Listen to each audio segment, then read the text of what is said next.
Okay, once again, welcome to the Mca Foundation's webinar on demystifying the FDA.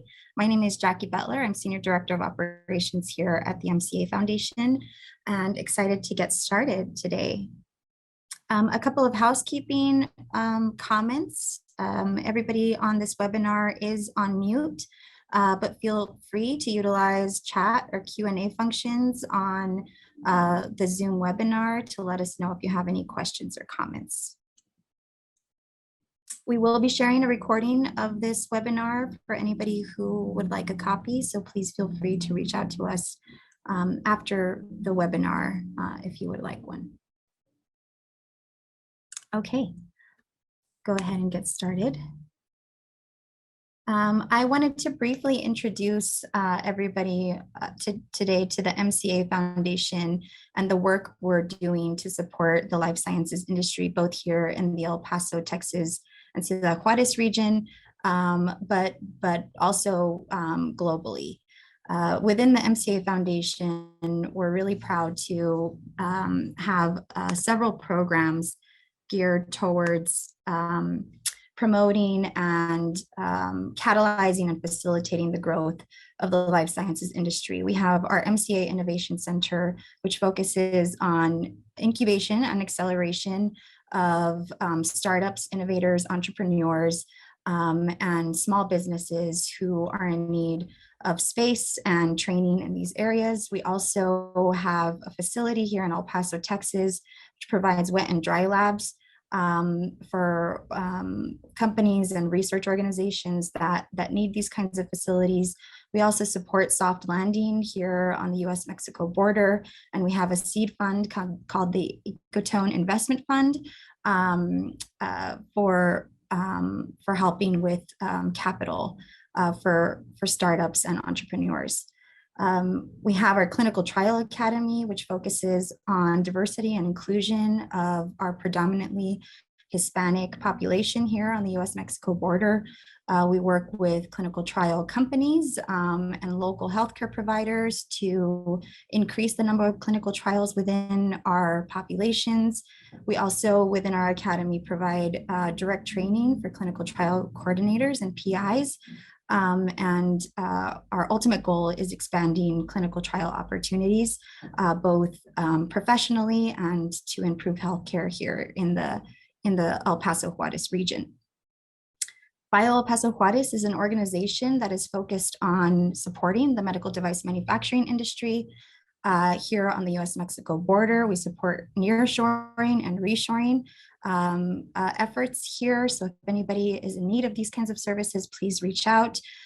We have several contract manufacturers that we work with to bring in opportunities and to help those who are looking at nearshoring or reshoring product development to those contract manufacturers. We also work on supply chain support and business development opportunities for those companies working within the manufacturing supply chain on the border. Our Device Product Realization Hub is our newest program, and this training is provided under the Devise program. So we provide prototyping and design support in our product development lab. We have a partner who provides ISO 13485 and ISO 9001 implementation and training support. We provide business planning and regulatory training. And today's webinar is part of that regulatory training that we're excited to kick off today.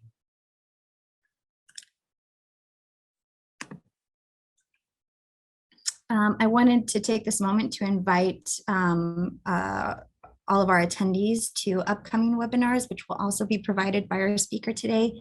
Our next one will be scheduled for April 6th, again on Zoom, called Pre-Market Approval and the Terrible, Horrible, No Good, Very Bad Day. And then on April 26th, we'll be hosting another regulatory webinar on design controls and risk management. So mark your calendars now and plan to attend those as well. Very briefly, I wanted to share my contact information. If anybody's interested in learning more about the work we're doing or working with us here in El Paso and Juarez, please feel free to reach out to us. My email's there, and you can also follow us on LinkedIn for any updates on upcoming training sessions or webinars that might be of interest.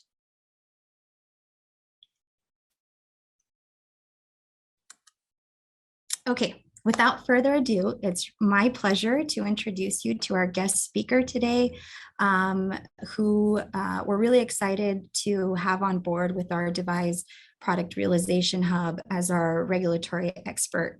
Michelle Lott is founder and principal of Lean RAQA. She's supported over 100 companies with regulatory strategy, regulatory submissions, quality systems, compliance, due diligence, technical support services, and grief counseling, because dealing with regulators can be emotionally draining.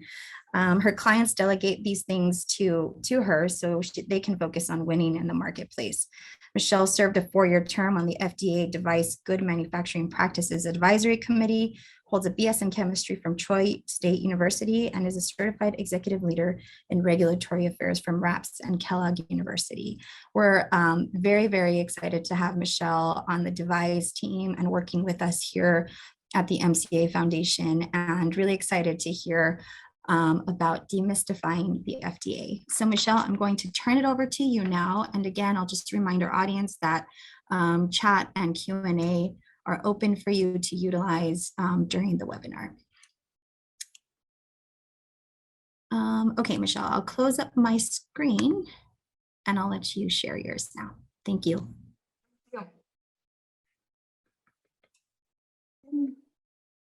Presentation mode.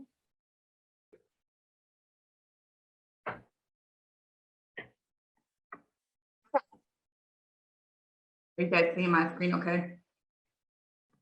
Yes. Okay, thank you. So thank you for that kind introduction. So this is my executive team. You can tell we take regulatory very seriously around here. You know, kind of the point here is that, you know, you're going to find a lot of regulatory professionals that are highly competent, but, you know, maybe not a whole lot that you're going to have fun working with. So we try to put a fun spin on it whenever we can. So I hope you guys enjoy this presentation. Jackie will be moderating the questions at the end of the presentation, and hopefully I will answer a lot as I go with just the way the presentation naturally builds. So we're going to go through the FDA risk-based medical device classifications, exemptions, and controls. We're going to talk about the 5 steps to bring a product to market.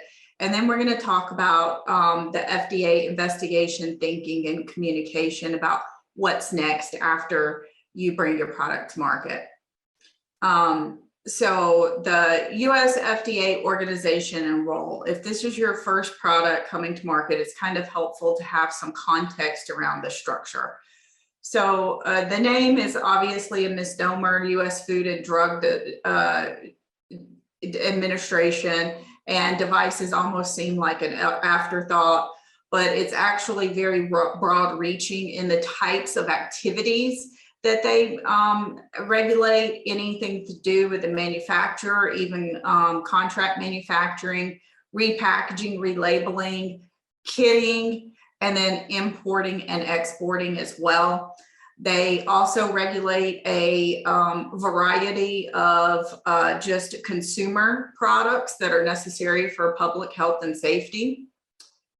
And then their general organization chart, this is fairly new since 2019, and it really hasn't been tested. Right after they launched this, COVID hit, but basically they reorganized themselves into something called OPEC, the Office of Product Evaluation and Quality. And this is essentially what they're naming a super office.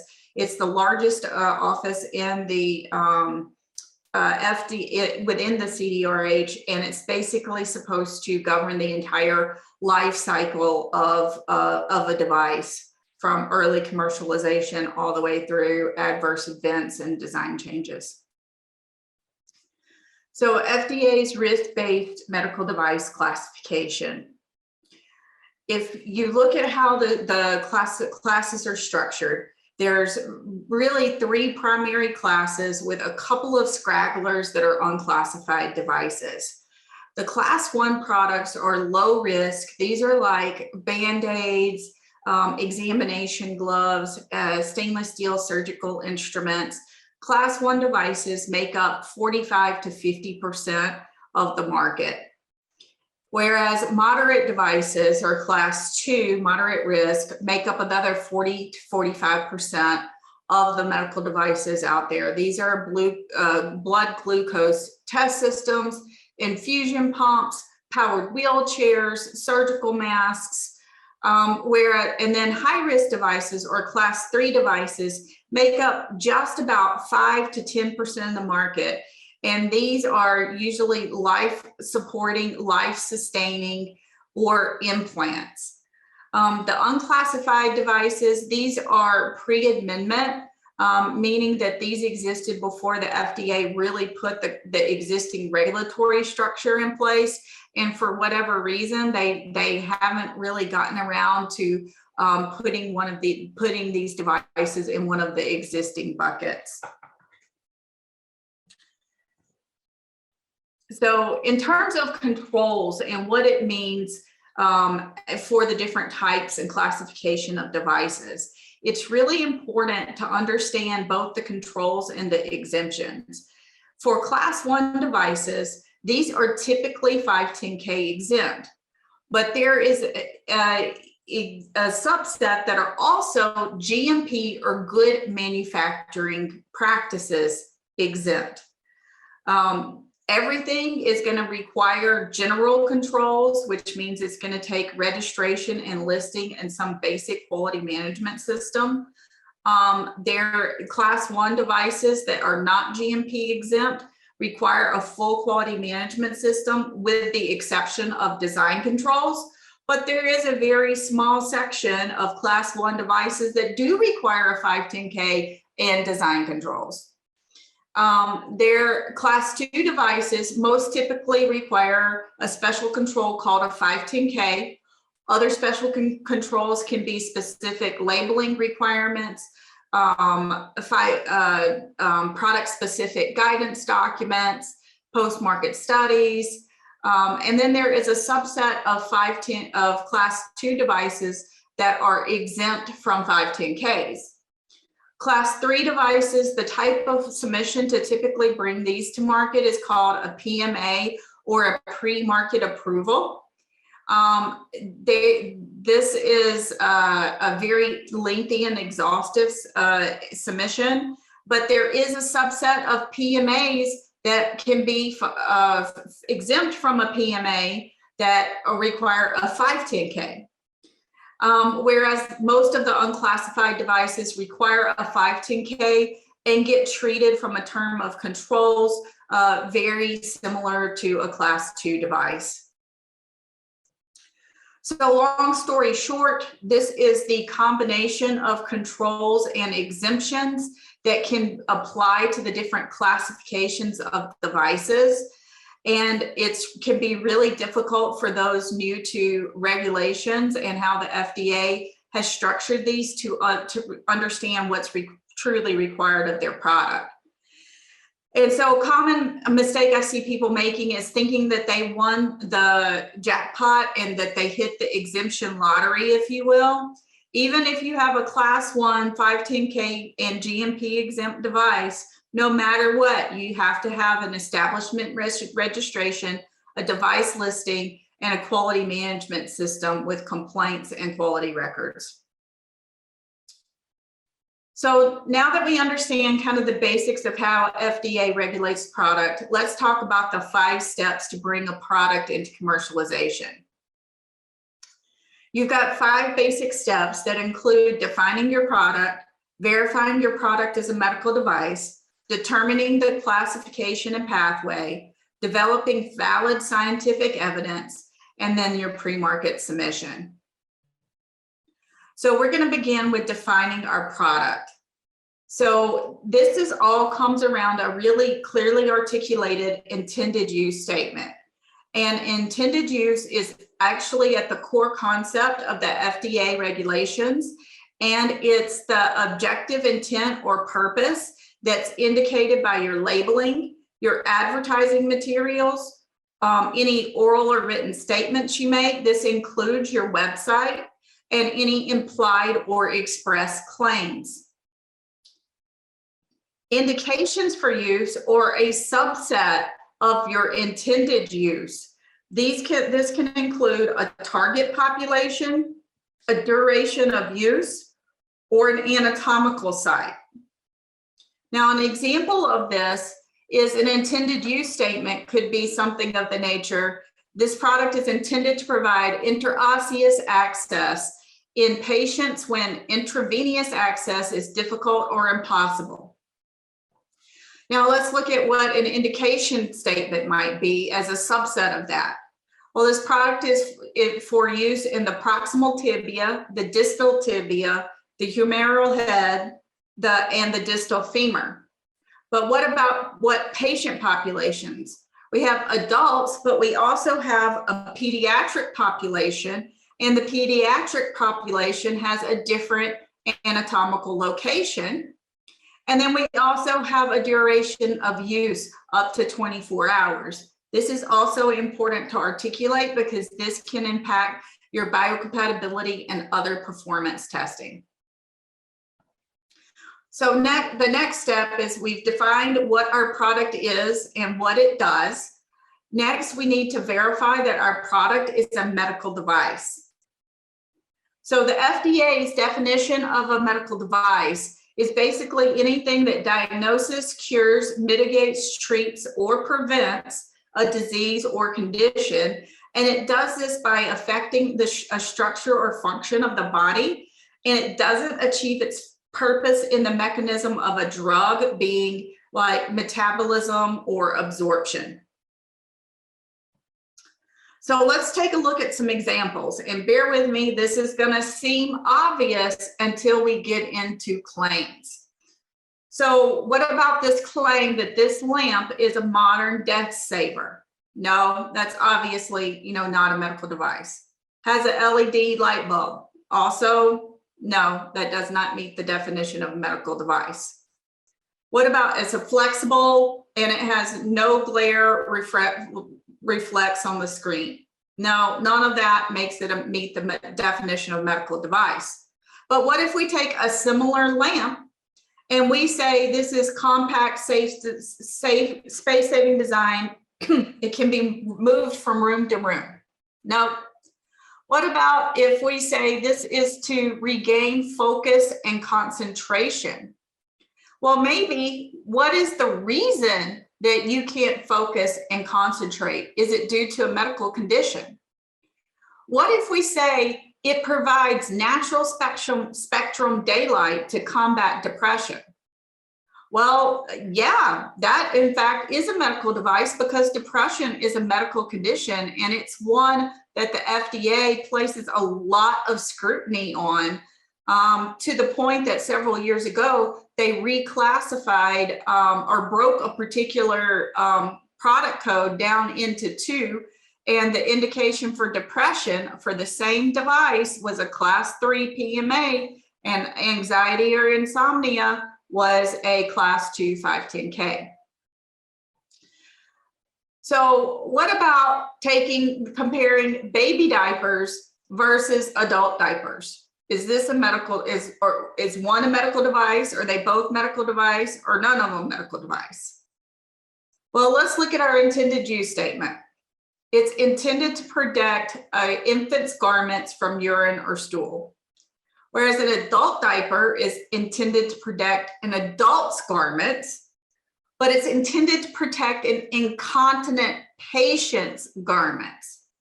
So the FDA considers that you are born, babies come into this world not knowing how to control their bowel movements or their urine. It is a natural condition of life, but as an adult, you should be able to control those bodily functions, and if you can't, at that point, it's become a medical condition. So is it intended to diagnose, cure, mitigate, treat, or prevent a medical condition? Yes. Does it affect the structure or function of the body? No. Is it metabolized like a drug? No.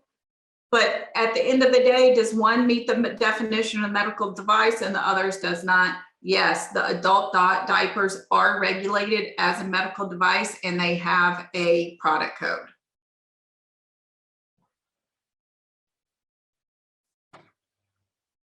So step number 3 in bringing your product to market, you need to determine the classification and pathway. So where do you start with this? Well, the FDA has a myriad of databases and that include product classification, device registration and listing, 510K, recognized consensus standards, total product life cycle. There are a dozen of them that can be all informative. My personal favorite is the FDA product code classification database. And so it's really important to know how to search the database. If you type in just the word mask, so my go-to example is a surgical mask. I've been talking about surgical masks well before the pandemic, and they were all the hot topic. If in the product code database, you type in the word mask, you're going to get 16 results. And it's super important that you have your intended use defined so that you can select the right product code. For this example, we're going to talk about FXX or your standard surgical mask. But if we didn't know a clear indication for use statement, look at all the different ways that a mask could be classified. If you just say that this is basically like a dust cover, this is a commercial product. It's not a medical device. You can buy these like in Home Depot or now just about anywhere on the planet. But if you want to say it's a surgical mask, that's a particular claim, and that's regulated underneath product code FXX. But now if you want to say it's a surgical mask with an antimicrobial agent feature, this is yet another product code, OUK. If you want to say that this mask is particularly for pediatrics and children, this is another product code. But now if we want to say that this mask is NIOSH certified in 95, there's a whole different organization, and FDA has no direct role in the clearance or approval of N95 masks. So you can see how the intended use statement is critical to understanding and selecting the right product code. So if we just stick to, we're just a basic surgical mask, product code FXX, what all can we understand by just knowing that product code? Well, we can know the device class, the submission type, whether it's GMP exempt, the regulation number, applicable standards, the regulation number, applicable controls, and it will also give us the FDA's description of the intended use. If the product is eligible for what's called third-party review, and recognized consensus standards, which will dictate to us required testing and design specifications. So if we go to the snapshot straight out of the product code database from FXX, we can see that this is device class 2, that it requires a 510K for a submission. And we also see a link into the regulation number database. And so if we jump over to the other database for the Code of Federal Regulations that describes how this product is regulated, we can see that it has the FDA's definition of the intended use, and it also has applicable controls.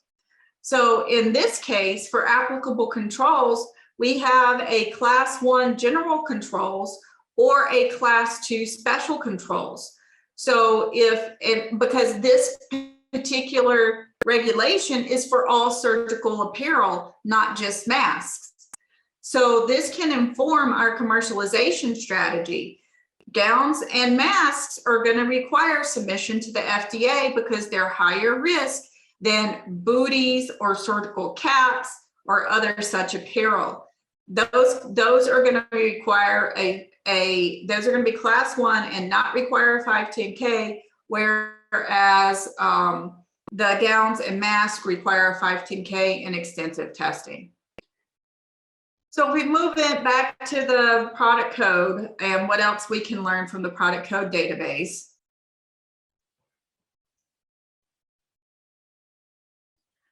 We can see that it has a list of recognized consensus standards. Now, based off of our product type and intended use, any or all 4 of these documents could apply to our product and dictate performance criteria and design specifications, but there could be more.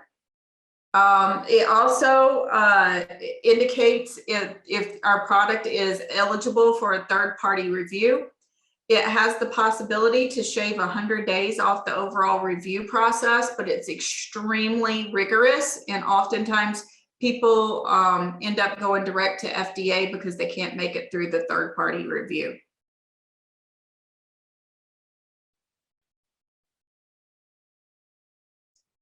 So the recognized consensus standard, it alone, you can't rely on looking on the product code database alone. You also need to look in the recognized consensus standard database and just know your product features in general.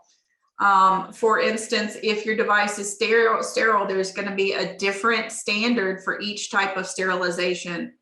If it's electrical, there are over 20 different types of electrical safety standards that you have to know what applies to your device and why, and do testing.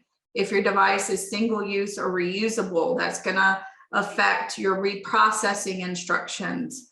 The nature of and duration of patient contact is going to affect your biocompatibility. There are standards for all of this in the recognized consensus standard database. So what about health monitoring devices and digital health in general? Well, as with everything of FDA, there is a twist. So let's look what happens to our intended use and how it's regulated by the FDA. So let's take this example. This is a company, a pretend company, Bruxy. So it's a startup that focuses on a condition called bruxism. Bruxism is grinding or clenching your teeth. It can happen when you're awake or asleep, but it's usually a sleep-related movement disorder.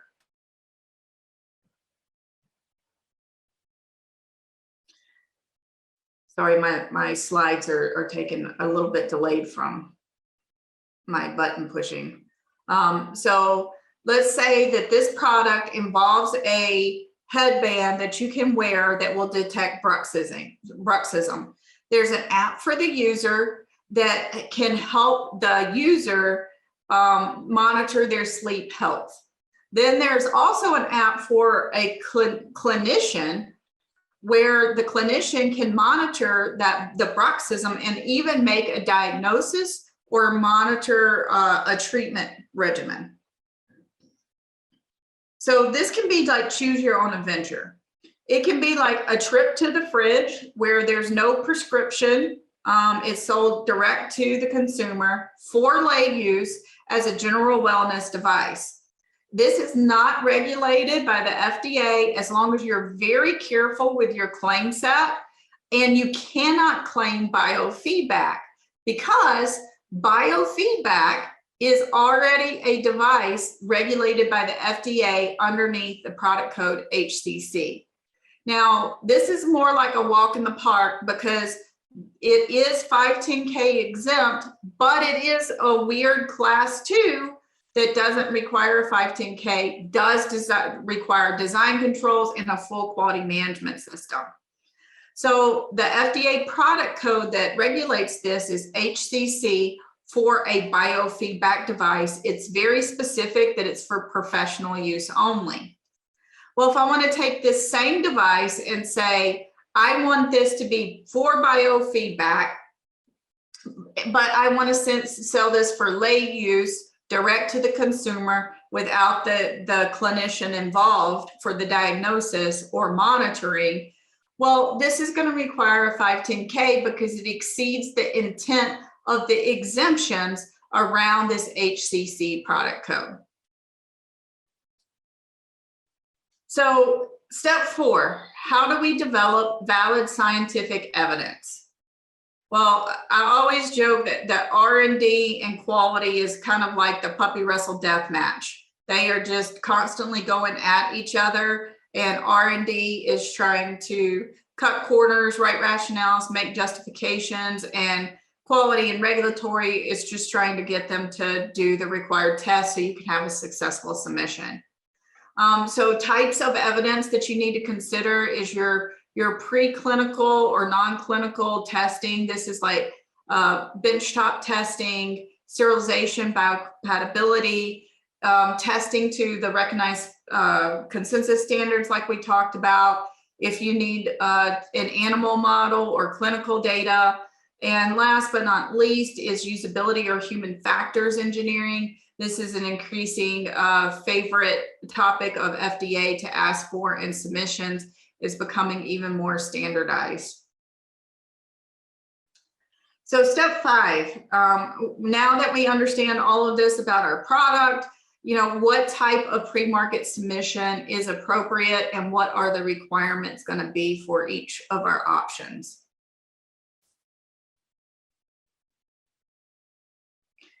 So preparing your submission can range from everything like a walk in the park where you have 510K exempt devices to a half marathon for most of those class 2 devices that require a 510K, to a marathon, which is equivalent to the de novo process, to the PMAs are more like the training involved with competing in an Ironman. So the 510K, this is the market application for the low to moderate risk devices. It relies on a concept called substantial equivalence between a proposed device and an already legally marketed device, in which you're going to compare the intended use, device features, and performance testing. So therefore, choosing the right predicate device is key. There are several types of 510Ks, traditional, abbreviated safety and performance, which is a new kind in the last few years that the FDA is trying out for very specific device types, and then a special 510K where you use your own legally marketed device and as a predicate, and it's limited to 3 changes. It's a smaller scope submission than a traditional 510K.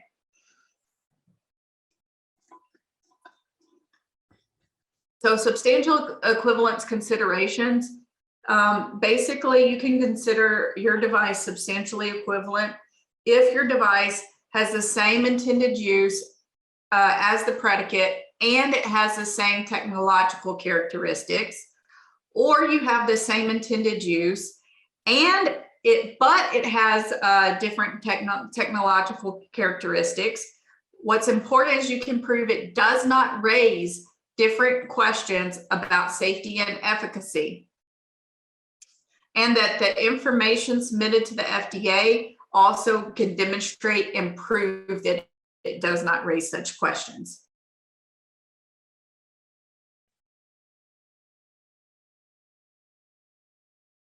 So let's pretend this is our proposed device. Its intended use is a fruit. Its indications for use is that 1 a day keeps the doctor away. It has a thin outer waxy skin with a crispy light colored juicy pulp.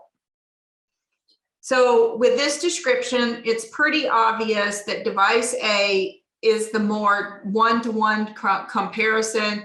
You could make an argument that device B, okay, this is reasonably similar and that green to red really doesn't raise new questions of safety and efficacy. But, you know, with device C, we're comparing apples to oranges, and that really doesn't fly, right? Well, that's going to depend. What if this is your proposed device? Its intended use is still a fruit. Its indications for use now include the one a day keeps the doctor away, but it also provides a dose of vitamin C. And the technology is slightly different because it still has the same thin, waxy outer skin, but it has a juicy orange pulp. So in this case, this is what our predicate comparison is going to look like. We're going to take our proposed device. We're going to take our primary predicate, which we're going to use feature by feature to prove that the bulk of our proposed device is reasonably similar to a single primary predicate. And we're going to bring in a reference device to talk about the one, maybe two features that are different, but we're going to use this to show we're not raising new questions of safety and efficacy. Now you have to be careful. FDA doesn't like the use of too many predicates or references because they don't want you to Frankenstein a device, but they'll allow you to use them for certain features to be able to demonstrate you're not raising new questions of safety and efficacy by combining certain aspects.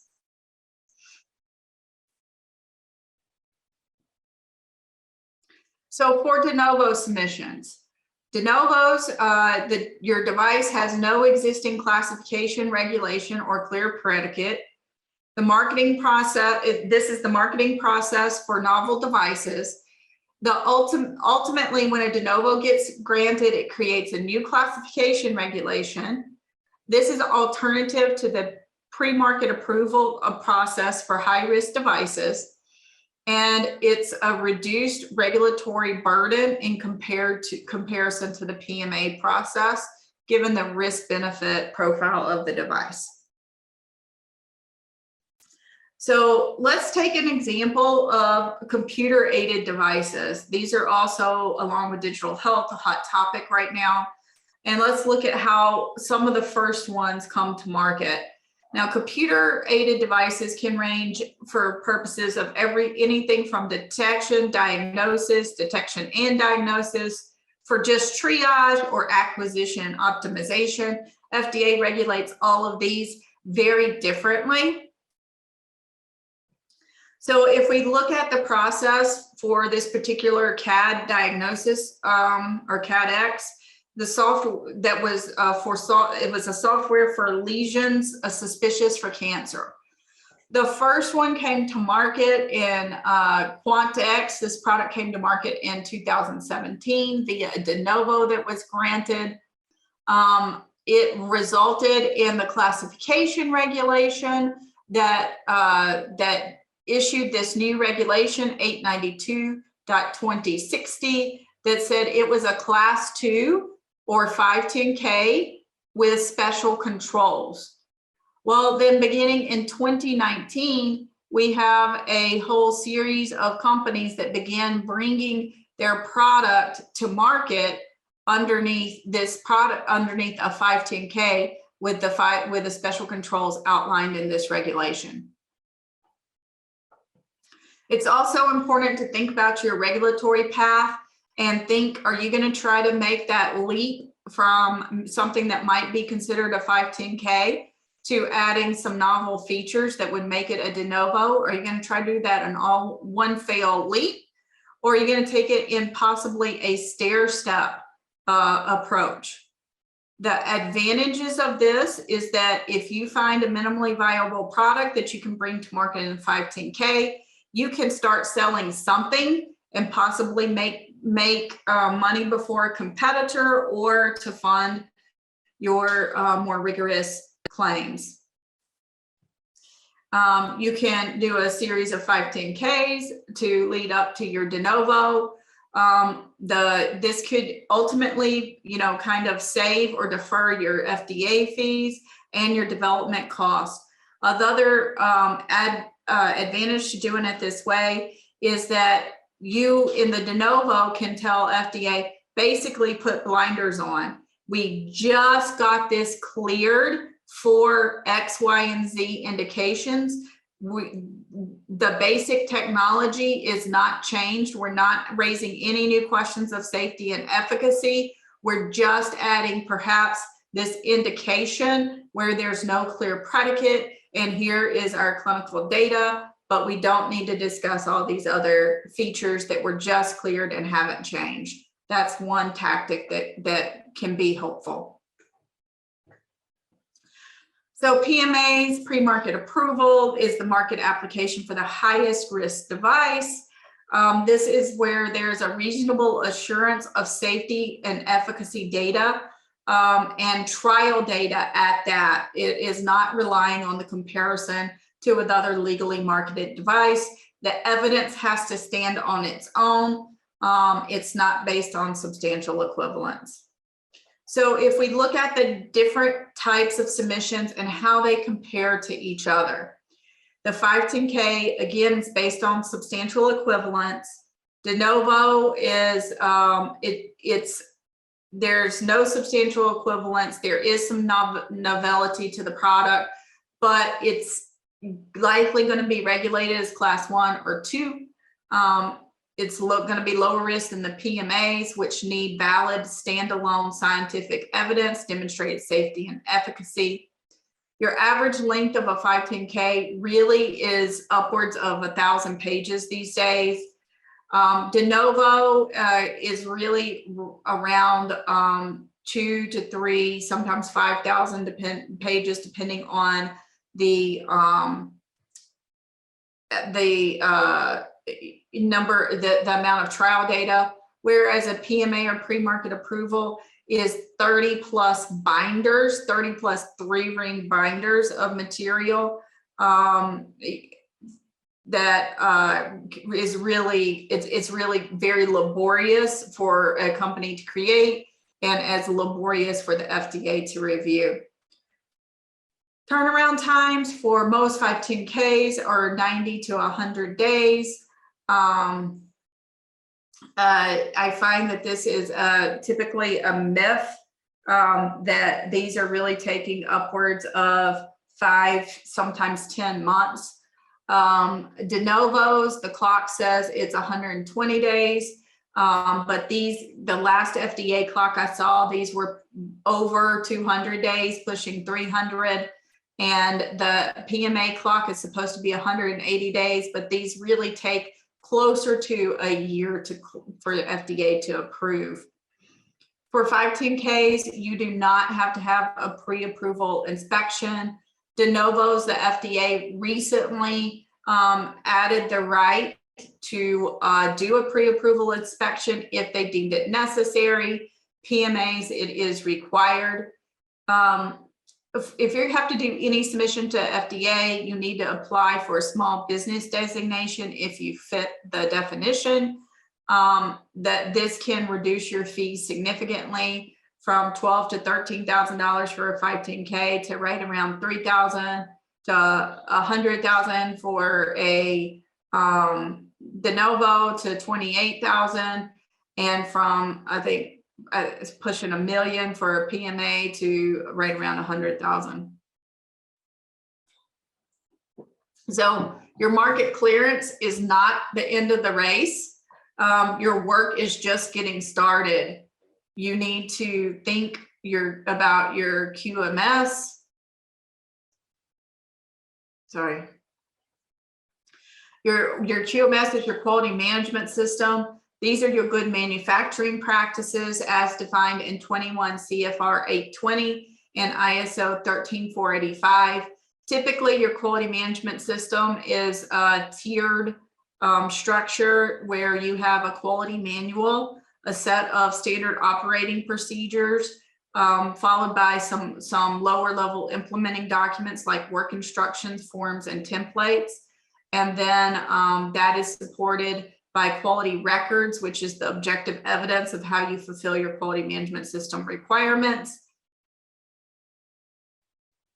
And, at the point that you go into submission with FDA, you should be close to having a design history file complete. And this is basically how you develop the recipe for making your device.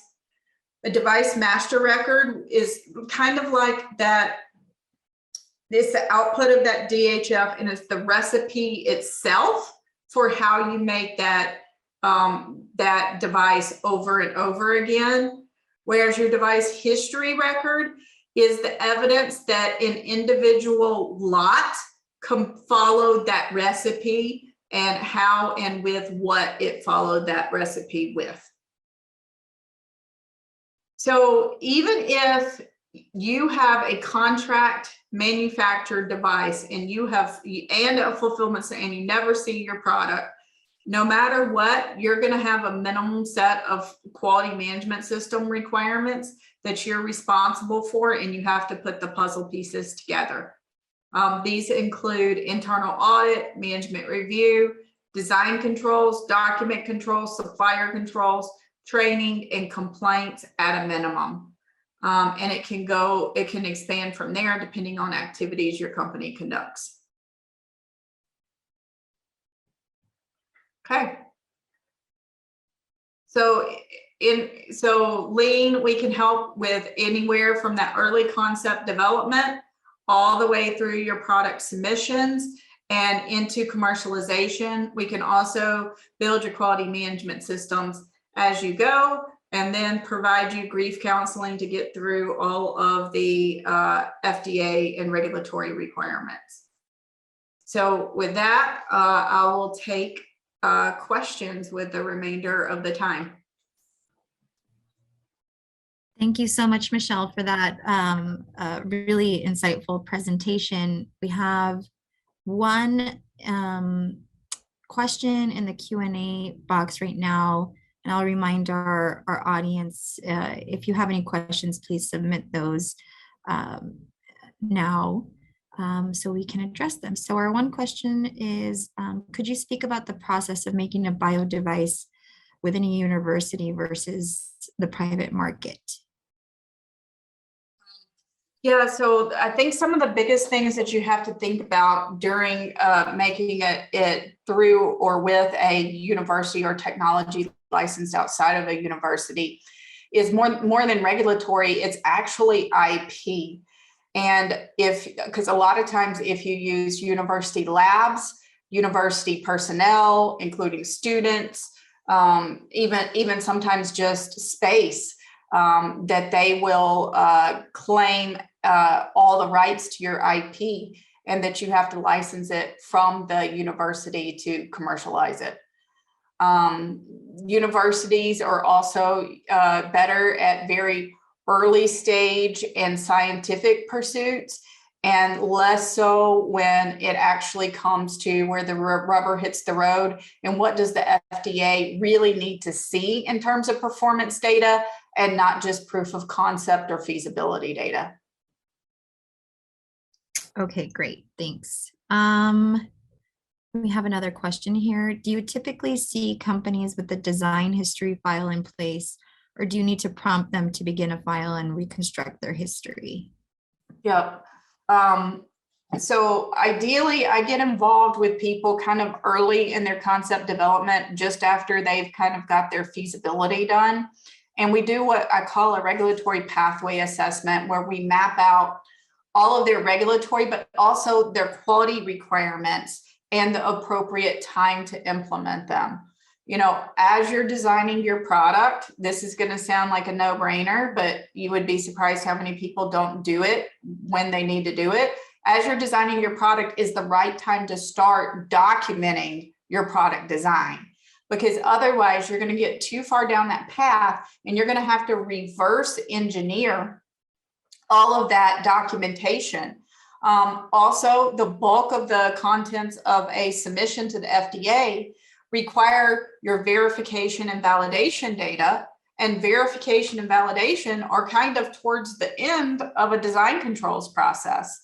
So it really makes sense at that point that you're moving from feasibility and into prototyping, and prototyping that you intend to functional test, that you start articulating your design inputs and outputs at that time. And also, we build quality management systems in phases. And the first thing that I will implement after we do that regulatory pathway assessment is that design controls and software development, if appropriate, so that the client has them as their design matures. Okay, great. Thank you. Have you been involved in submitting an ANDA for a generic drug?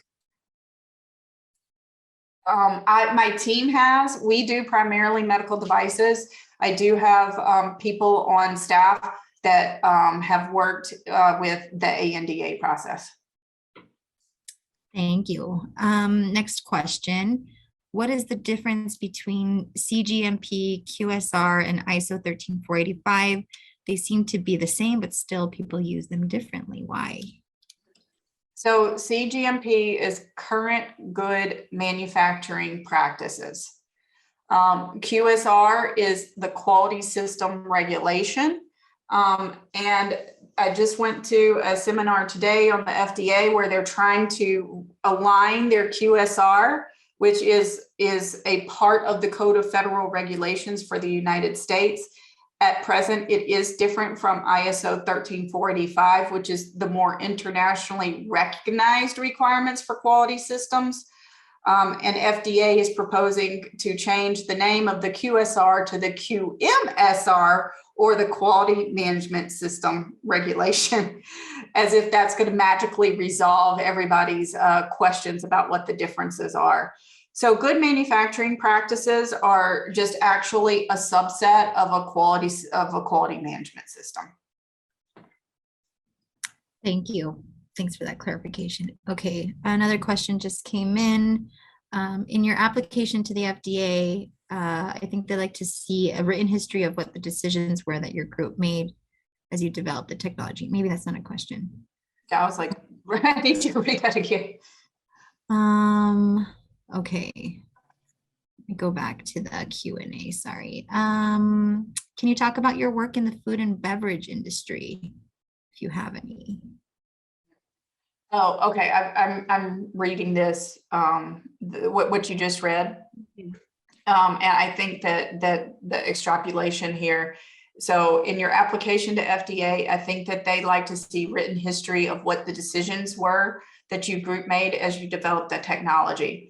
So that, to a point, that's true, especially in that the FDA is going to ask you, if you do not address it in your test protocols and reports, how the unit under test compares to the unit you're describing in your submission. And so if you have made any design changes, you need to describe them in some level of detail and explain how they don't impact the testing that you've put in your submission. Okay, great. We can revisit the question about food and beverage industry, if you work in that space at all. Again, I've got somebody on my team that knows extensively about food. FDA doesn't recognize the term nutraceutical, but dietary supplements and cosmetics as well. Great. Awesome. Very talented team. Okay, so here another question of asking for your opinion, your professional opinion. Does a digital healthcare program for patients and clinicians, which provides communication between the two, need FDA approval?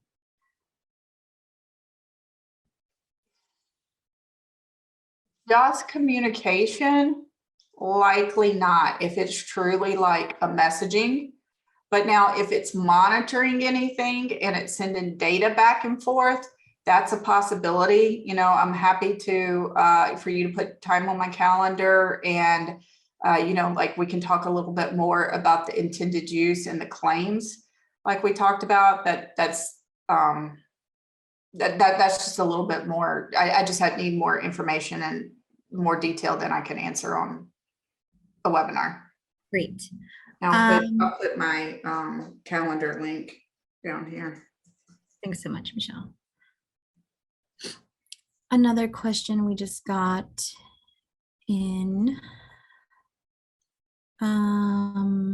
Actually, I had a question for you. So we talk a lot here at the local manufacturing level about the regulatory process and the place in which decisions about suppliers and supply chain are made. Can you talk a little bit about that, like where in the regulatory process you have to identify your suppliers for your product or device? So that's usually the second phase of the quality management system that I put in. And that just happens to work out. It usually goes in before the submission, like somewhere between design controls and the time you're ready to submit. And it's when you're starting to submit your manufacturing partners, particularly any contract manufacturers.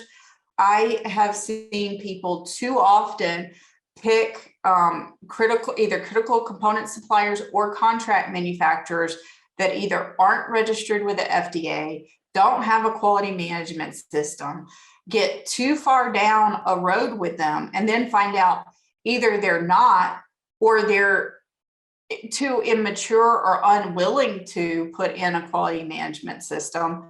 So I would do it at that point where you are finalizing manufacturer partners, because you want that system in place to qualify them, ideally before they're a supplier, and you have you're ingrained into a relationship that's not going to work for your product commercialization. Great. Okay, we got another technical question. How much or how open and flexible is the FDA to new methods, creativity of data,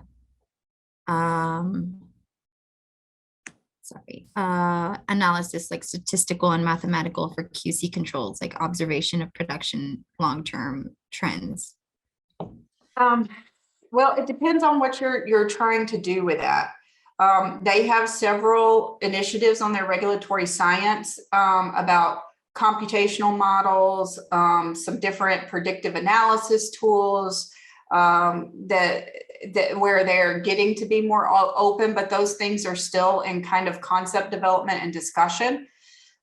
Where I see people trying to use, science inappropriately is, I make this joke that the FDA doesn't believe in the transitive property in math, like A equals B, B equals C, therefore A equals C. They like, you got to do all your work and the long division and the new math and however else they are calculating things to show all the work in between A and B and C, because the FDA is not going to make a logical jump there. If you have anything truly kind of new and novel in terms of your science or your concepts or how you're trying to prove it, I would definitely discuss the FDA with the FDA in a pre-submission, the validity of that science or the way that you're trying to creatively prove whatever it is to support your technology. Great, that makes sense. Okay, last call for questions for Michelle as we wrap up today's webinar. One last plug for our program that Michelle is working with us through. It's the Devise Product Realization Hub. If any of our attendees are interested in learning more, are interested in gaining more regulatory support, access to our webinars, our training platforms, need prototyping support, contract manufacturing, or looking at the US-Mexico border for any of those services, please feel free to reach out to us. There's a link in the chat box for you to go to and learn more about that. Okay, One more question from Jimmy, and then we'll wrap it up. Do you know IQ OQ protocol required to get initial approvals? Yes, so, and not just IQ, OQ, any protocol that you write, it's really important that you set your acceptance criteria and you get approvals in advance of executing that protocol, and that you don't change that you don't go back to the protocol and change the acceptance criteria. You discuss it as a deviation and why that maybe that acceptance criteria was inappropriate, or why you didn't meet it and how you need to reestablish it, because that is a big no-no with the FDA, is to either retrospectively define an acceptance criteria and get approval, or to change it post the fact. And if you don't get those approvals ahead of time, you can't prove that you didn't reverse engineer your acceptance criteria.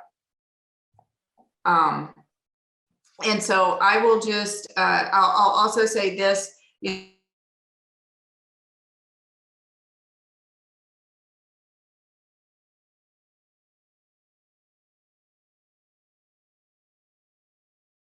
I'll be partnering with the MCAF to provide through them, but also next our webinar in a few weeks on design controls and risk management.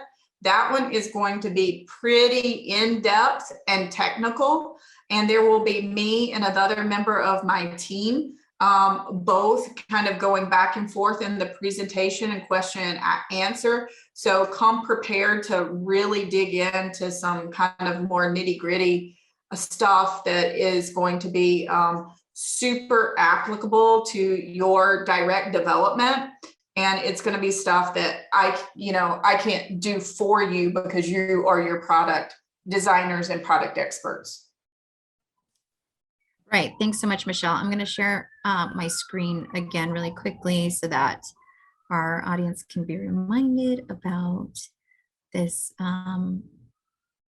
these upcoming webinars. You can go to the link here, mcamericas.org, news and events, to register pre-market approvals and design controls and risk management. We'll go into much more depth, as Michelle said, on each of these topics next month on these webinars, and you'll all be receiving a copy of this recording, as well as the slides from today's presentations and reminders and registration links for these events.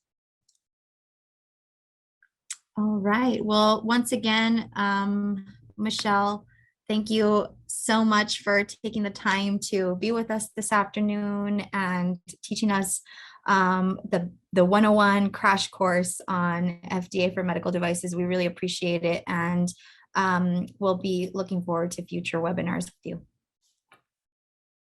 Yep. Thank you so much, everybody. Have a good rest of your day. Thank you.